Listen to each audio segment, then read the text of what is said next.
അപ്പോൾ ഇന്നത്തെ വാട്ടയിട്ടിട്ട് നോക്കാം. രാവിലെ ഞാനൊരു പുഴുങ്ങിയ മുട്ടയും കോഫിയും കുടിച്ചിട്ട് ജിമ്മിൽ പോയി. ജിമ്മിൽ നിന്ന് വരുമ്പോൾ ഞാനൊരു കടയിൽ നിന്ന് പാലപ്പവും കടലക്കറിയും വാങ്ങിച്ചു വന്നിട്ടുണ്ടായിരുന്നു. അതിൻ്റെ കൂടെ ഒരു കോഴിമുട്ടയും കൂടെ കഴിച്ചു. പിന്നെ ഞാൻ വരുന്ന വഴിക്ക് ഈ ഓയിസ്റ്റർ മഷ്റൂം കണ്ടപ്പോൾ അതും വാങ്ങിയിട്ട് വന്നിട്ടുണ്ടായിരുന്നു. അപ്പോൾ അത് കുറച്ച് സോയാ സോസും മഞ്ഞൾപ്പൊടിയും ഒക്കെ ഒഴിച്ചിട്ട് അതൊന്ന് ഫ്രൈ ചെയ്ത് ആദ്യമേ മാറ്റി വെച്ചു. എന്നിട്ട് പിന്നെ ഇത്രയും പച്ചക്കറി ഞാൻ എടുത്തിട്ടുണ്ടായിരുന്നു. ക്യാരറ്റ്, ബീൻസ്, പിന്നെ പർപ്പിൾ ക്യാബേജ്, ക്യാപ്സിക്കം, പിന്നെ ഉള്ളിയൊക്കെ കൂടെ അതും ഒന്ന് വഴറ്റിയിട്ട് അതിൻ്റെ കൂടെ ആദ്യം ഫ്രൈ ചെയ്ത് വെച്ചിരുന്ന ആ ഒരു മഷ്റൂം കൂടി ഇട്ടിട്ട് സ്റ്റിർ ഫ്രൈ ചെയ്തങ്ങ് എടുക്കുമായിരുന്നു ചെയ്തത്. അപ്പോൾ അതിൻ്റെ കൂടെ ഞാൻ കുറച്ച് ഈ സോസ് കൂടി ഒഴിച്ചിട്ടുണ്ട്. കാരണം ഇവർക്ക് സോസൊക്കെ ഒഴിക്കുന്നത് കാണുമ്പോൾ ആണല്ലോ അവരും എൻ്റെ കൂടെ നിൽക്കുന്നുണ്ടായിരുന്നു ഇത് ചെയ്യാനായിട്ട്. അപ്പോൾ അവർക്ക് എന്തോ സ്പെഷ്യലാണ് എന്നുള്ളൊരു ഫീൽ തോന്നാൻ വേണ്ടി ഞാൻ കുറച്ച് സോസൊക്കെ ഒഴിച്ചു. പിന്നെ ഗരം മസാലയും കുരുമുളക് പൊടി ഒഴിച്ചിട്ടുണ്ടായിരുന്നു.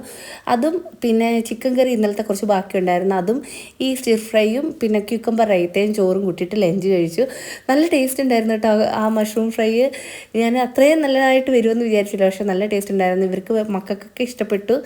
പിന്നെ അത് കുറച്ച് ഹെവി ആയിട്ട് കഴിച്ച പോലെ തോന്നി. ഞങ്ങൾ കുറേ ലേറ്റായിട്ടുമാണ് കഴിച്ചത്. പിന്നെ രാത്രിയിൽ 2 മുട്ടയും ചിക്കിയതും ആ സ്റ്റിർ ഫ്രൈയും അച്ചാറും കൂട്ടി ചോറും കഴിച്ചു.